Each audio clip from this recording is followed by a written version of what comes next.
Just the whole experience of defending your title for the first time last week. What did you learn about that? I would say, it was a great experience. I didn't feel any pressure going in, really. I had great memories there at Royal Pines, so I felt comfortable. I obviously, like I said, I didn't play as well as I'd like, but I'm still pretty happy with my finish. I think it was 26th, so overall, it was a good experience. It was nice to have my mom come. She wasn't there last year, so she was able to see where I was last year and how I won and stuff. So overall, it was good last week. Cheyenne, first year LPGA, the step up for you, that's something that you aspired to. Do you do anything different? Do you approach things any differently? Do you feel any different playing with these standard of fields? Nothing too different, really. I'm very excited for this year. I think that's the biggest difference, is just the excitement to play the full season. But overall, I would say it's the same golf for me. Just come out and play my game and compete at the highest level. So that's the plan for the year.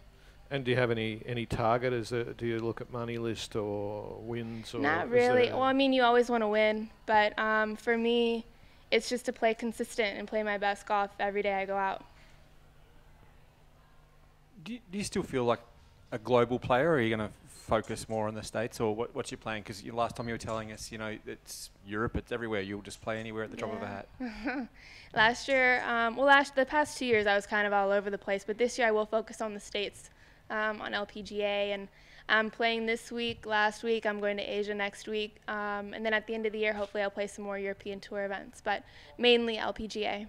But you're happy to keep traveling and taking the Cheyenne show everywhere? Yeah, yeah. It's fun. I love to travel. I think we're lucky to do what we do. What's Australia mean to you? It's obviously a special place professionally. It is. It's where I had my first win. I love Australia. I love the Gold Coast. I love Melbourne. These are the only two cities, well, in Canberra, but everywhere I've been, it's been beautiful. Everyone's so welcoming. The weather's always great, so it's always nice to come down here in February.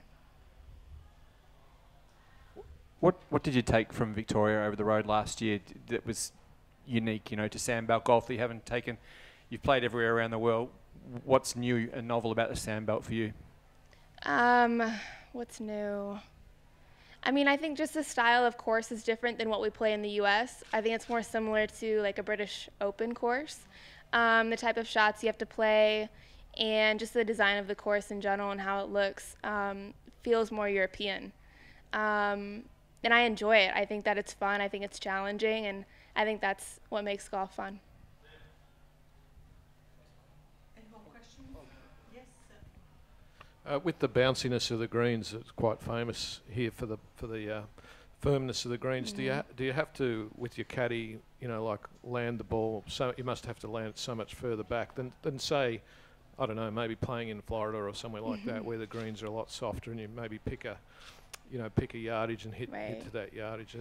What's that like? Here you have to look at the front of the greens and kind of plan on rolling it up for some of them. There's only one green that pitches front to back, but most of them are back to front.